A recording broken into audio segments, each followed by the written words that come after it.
Ho venduto per un grosso importo e mi vogliono pagare con un assegno circolare. È vero che è il sistema di pagamento più sicuro o è meglio che mi informi se anche in questo caso ci siano delle precauzioni da adottare?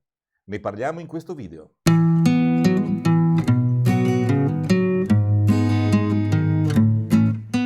Un assegno circolare è un titolo di credito rappresentativo di una somma depositata presso la banca che lo ha emesso.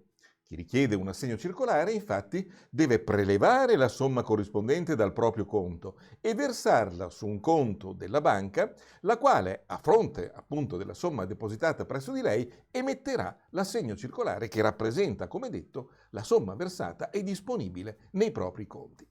Anche in questo caso la legge prevede che l'assegno sia emesso nella modalità non trasferibile e il nominativo dell'unico beneficiario possibile deve essere prestampato sul documento prima della sua emissione, a cura appunto della banca emittente.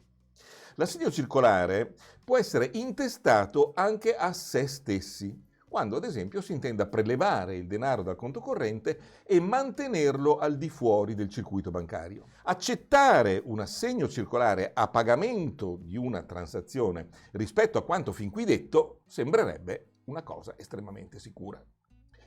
Tuttavia, un insegnamento lasciatomi da mio padre, che lavorava in una cancelleria civile di un tribunale, fu che l'unico modo per difendersi da una possibile truffa è di tutelarsi pensando alla peggiore delle ipotesi.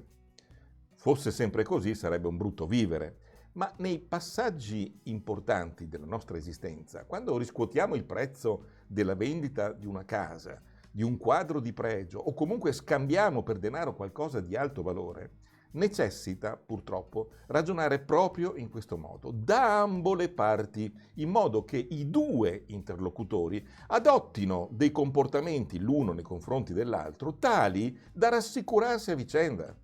Con questo voglio dire che non è in alcun modo messa in discussione la buona fede della banca e nemmeno si nutre alcun dubbio circa la copertura degli assegni circolari emessi regolarmente. Il problema eventualmente risiede nella personalità e nelle cattive intenzioni del debitore. Quello che ci viene presentato come un assegno circolare per il pagamento del nostro credito potrebbe infatti essere rubato o falso. Per difenderci da queste che sono delle vere e proprie truffe, questo deve essere chiaro, anzitutto non dovremmo mai accettare di stipulare contratti che prevedano il rilascio di quietanze di pagamento a fronte della consegna di assegni circolari in orari in cui le banche sono chiuse.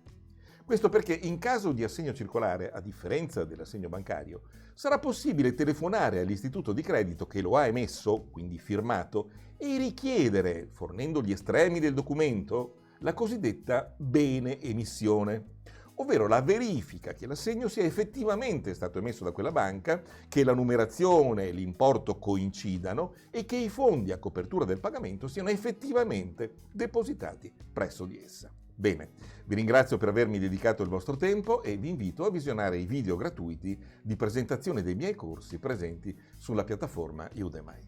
Grazie.